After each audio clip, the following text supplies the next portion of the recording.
Assalamualaikum warahmatullahi wabarakatuh. Kali ini saya akan menjabarkan sedikit terkait dengan manajemen fungsional dalam dunia usaha perkebunan. Keberhasilan tidak hanya diukur dari hasil panen atau laporan keuangan. Di balik itu, terdapat sistem kerja yang kompleks, tersusun dari berbagai fungsi strategis yang saling mendukung. Semua inilah yang membentuk fondasi kokoh dari keberlanjutan bisnis. Mari kita mulai dari manajemen sumber daya manusia. Di era saat ini, pengelolaan SDM beralih dari pendekatan administratif menjadi strategi berbasis nilai. Pengelolaan dilakukan melalui 4 pilar: rekrutmen dan seleksi, pengembangan kompetensi, manajemen kinerja dan produktivitas, hingga sistem penghargaan.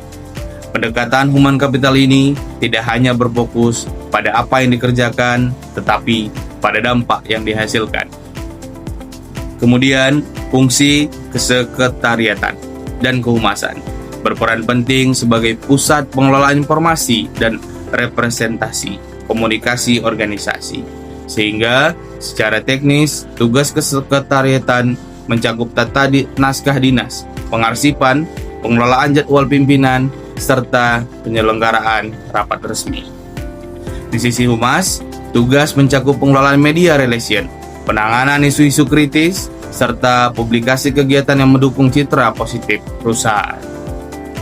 Selanjutnya, fungsi pengadaan barang dan jasa. Ini menjadi komponen penting dalam mendukung kelancaran operasional di lapangan. Proses pengadaan meliputi identifikasi kebutuhan, penyusunan spesifikasi teknis, dan kerangka acuan kerja atau KAK, perhitungan harga perkiraan sendiri atau HPS, hingga evaluasi penawaran dan pengelolaan kontrak. Dalam praktiknya, pengadaan harus mematuhi prinsip efisiensi, transparansi, dan mendorong penggunaan produk dalam negeri serta partisipasi usaha kecil. Fungsi selanjutnya yaitu TJSL. Perusahaan memiliki tanggung jawab sosial yang diwujudkan dalam program TJSL. Program yang diberikan berdampak langsung pada masyarakat seperti peningkatan infrastruktur desa, program pendidikan dan kesehatan, serta perlindungan lingkungan, menjadikannya sistem yang berkelanjutan. Perusahaan yang bergerak di bidang sumber daya alam wajib melaksanakan TJSL sebagai bagian dari etika dan kepatuhan bisnis. Di sisi lain, keselamatan kerja menjadikan hal yang wajib. Sistem manajemen K3 atau SMK3 memastikan setiap pekerjaan dilakukan dengan aman. Ini mencakup identifikasi bahaya, analisis risiko, pelatihan keselamatan, inspeksi berkala, dan kesiapsiagaan darurat. Tujuannya sederhana, semua kecelakaan bisa dicegah, karyawan harus dilatih, prosedur harus ditegakkan, dan budaya aman harus dibangun di semua lini. Selanjutnya, agar seluruh proses perusahaan berjalan sesuai dengan hukum dan peraturan perundang-undangan yang berlaku, maka aspek legalitas dan perizinan korporasi menjadi pilar pengaman bisnis.